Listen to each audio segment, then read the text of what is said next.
The human body can seem incredibly fragile, but the truth is that paired with our powerful drive to survive and amazing bonds with our loved ones, the human condition isn't all that powerless. People have found ways to overcome some of the most precarious situations imaginable. Want to hear a tale of a man who came back from the dead not only once but twice? Well then, check out these most harrowing stories of survival and endurance. At the height of the Cold War in 1960, Soviet submariners were running a training exercise in which they shot torpedoes at designated undersea targets. It was supposed to be a routine day on the Soviet Project 613 submarine, a Whiskey-class vessel that held a crew of 14. The first missile the young man prepared to deploy was a dud that didn't leave the blast tube. The crew moved on to the next step in their mission, unaware something was wrong until the failed missile exploded, piercing the body of the submarine and sending the vessel to the ocean floor. The men knew they had to escape, and the chain of command broke down in panic until one of the crew grabbed a gun and started shooting warning shots to force everyone to calm down. It was decided the entire crew would exit the submarine's empty torpedo tube. In order to do so, the team needed to slowly acclimate to the water pressure outside the ship, letting in water until their bodies were as pressurized as the outside environment.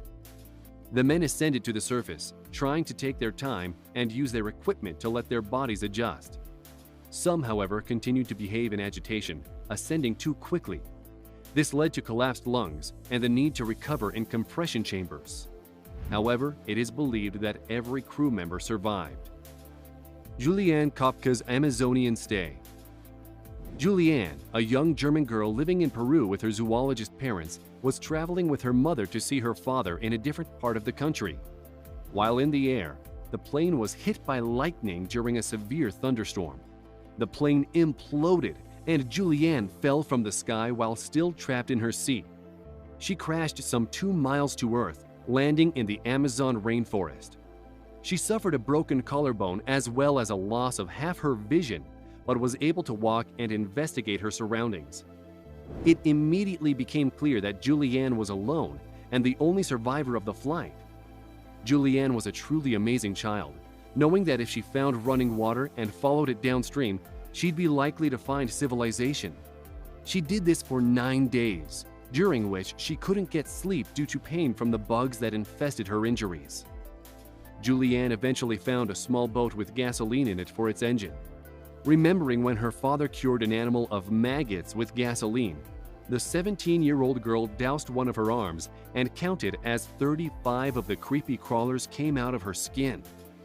The owners of the boat found Julianne and took her on the 7-hour trip down the river to a place where she could be airlifted to a hospital. Despite what she called terrible nightmares, Julianne later wrote a story about her experience entitled, "When I Fell from the Sky." A harrowing World War II escape. Witold Glinski, a World War II Polish war veteran, along with a handful of other prisoners, escaped from a Russian gulag in February of 1941. The group first had to make it through the frozen landscape of a Siberian winter, then through the heat of the Gobi Desert before ascending the Himalayas. According to Glinski, the group sucked frost and dew off the stones in the morning to stay hydrated and relied on primitive fishing and hunting as they traveled. The men made it to British-held India when they finally found themselves saved.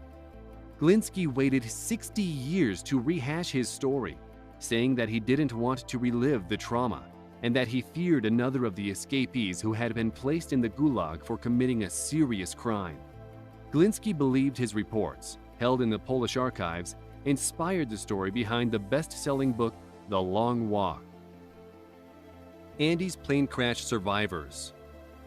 In 1972, a small charter plane carrying a rugby team of 45 players and the team's staff went down in the Andes Mountains while on the way to a match in Chile.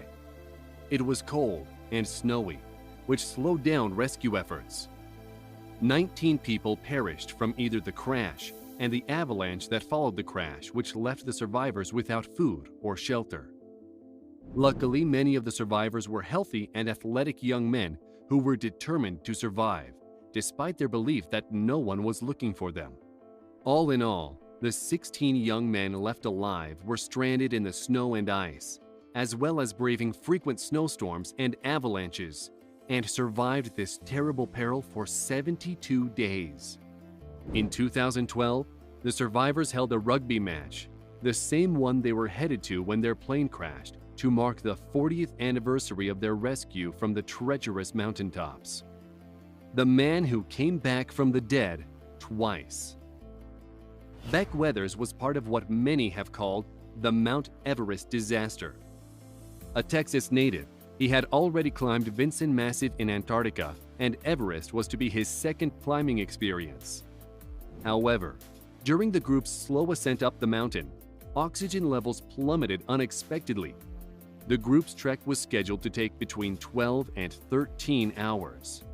Weathers was stranded on the side of the mountain and waiting to meet up with the rest of his expedition, but after seeing 10 hours go by without a sign of them, he knew something wasn't right. What he couldn't know at the time was that the expedition leader and guide, Rob Hall, became incapacitated at the summit and actually perished near the south summit. The rest of his team descended the mountain and discovered Weathers, who had become too ill from exposure to continue with the group, and reluctantly, the group thought he was doomed and left him there. It wasn't long after that a doctor found Weathers, who had lost a glove and slept the previous night with his jacket open. The doctor also decided that Weathers was beyond saving and thought he had already passed away. However, despite the mathematical improbability of his situation, Mr. Weathers surprisingly woke from his hypothermic coma, stood up, and walked down the mountain until he found a low-level camp and survived. However, he lost several limbs as well as his nose to frostbite. A 4-year-old's battle with nuclear disaster. Yuri Litvinov was only 4 years old when fires started in the nuclear reactor at Chernobyl, April 26, 1986, which led to an explosion. Yuri and his family lived about 2 hours' drive away from the site of the nuclear power plant. He recalls that his mother didn't explain what had happened, but quickly moved the family farther away from the plant to her parents' home. It took Yuri 3 years to see the first signs that something was not right, even living far away from the disaster site.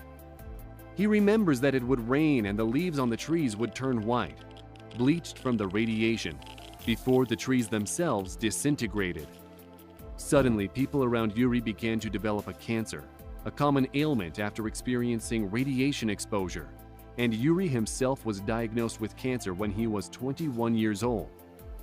Yuri battled his deadly disease and won while turning to painting as therapy. After a struggle for life, Yuri moved to the USA with a strong desire to start a new life, one without illness, pain, or suffering. In 2010, Yuri moved to New York, where he continued his artistic career. The sinking of Jackson 4. Harrison O'Keefe was hired as a chef on the ship Jackson 4, which was a fishing schooner. On one of its regular trips out to sea, the boat was rocked by huge waves, and it capsized and sank, sending some members of the crew into the ocean. Harrison, however, was in the bathroom at the time the ship sank. He ended up trapped in a 4-foot-long bubble of air, which slowly shrunk as the ship went under the normally fatal depths. A dive team was put together after the Jackson 4's sinking to retrieve any goods in the area. As the divers were searching the ship, they heard faint knocking. They searched for the source, eventually finding Harrison in water up to his shoulders. It had been over 60 hours since the ship sank. Rescued, Harrison had to spend 2 days in a decompression chamber. Experts have agreed that Mr. O'Keefe's survival is a miracle. Normally, divers only stay at that depth for 20-minute intervals, as the pressure on the body is simply too much to sustain for prolonged periods of time. But Harrison was able to successfully return to land and had sworn to never go out to sea again. Surviving in Rwanda. Jean-Louis Mazimpaka survived the Rwanda genocide by first seeking refuge in a church with his parents. When the militia showed up bent on extermination, Jean-Louis was one of the first people that organized a 4-line defense of the church, who resorted to throwing rocks at the attackers. Though they held out for days, the militia began using grenades to scatter the lines. Jean-Louis then hid in a cow barn and watched as the militia stole the herd, staying so still so as to not reveal his hiding spot. Afterward, when he was sure the militia had left the area, Louis decided his best bet at survival was to swim across Lake Kivu, a feat that took him 2 nights. Jean-Louis eventually immigrated to the UK and married another Rwandan survivor. A cage in the desert. In 1934, a schoolgirl by the name of June Robles was walking home from school when she was picked up by strangers. Shortly afterward, her father received a ransom note delivered by a boy at his place of employment. Following that, another note was delivered to June's grandfather, at which time search parties were formed to look for June. A final note was delivered to her uncle, and in this final note, the kidnappers threatened to take June's life if they didn't receive ransom money. When June's family came up with the cash, which was about $300,000 at today's current rate, the kidnappers told the family where to find June in the desert. When found, June was very much alive inside a metal cage with her leg tied to the bars and buried under the sand. She'd been locked up there for 19 days and only fed 3 to 4 times. Unfortunately, there wasn't enough evidence to indict anyone for the heinous crime, and no arrests were made following June's kidnapping. However, the young girl proved her toughness and requested to go back to the metal box to recover her report card she'd left behind because she wanted her mother to see it.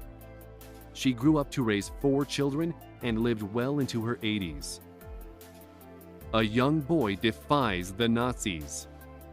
George Richfield's parents knew that their days of running to escape the encroaching Nazis was at an end.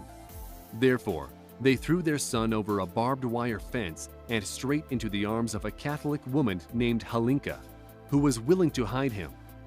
George was 9 months old at the time. During his war-long stay with Halinka, Richfield remembers a time the Nazis conducted a search for hidden Jews on a Sunday at the church Halinka attended. She told him to act sick so that they wouldn't get close. It worked. Another time, a Nazi soldier was searching Halinka's apartment and stuck his knife in the blanket over the bed Richfield was hiding under. The knife penetrated the mattress and poked the boy in the chin, but didn't draw blood. Richfield knew better than to make any noise. Again, it worked, and the boy remained undiscovered. George Richfield survived the war, immigrated to the United States, and continued to send care packages to Halinka, although in the Soviet takeover, she didn't seem to receive them. Richfield later joined the US military and raised a family, proving survival after tragedy is the greatest triumph.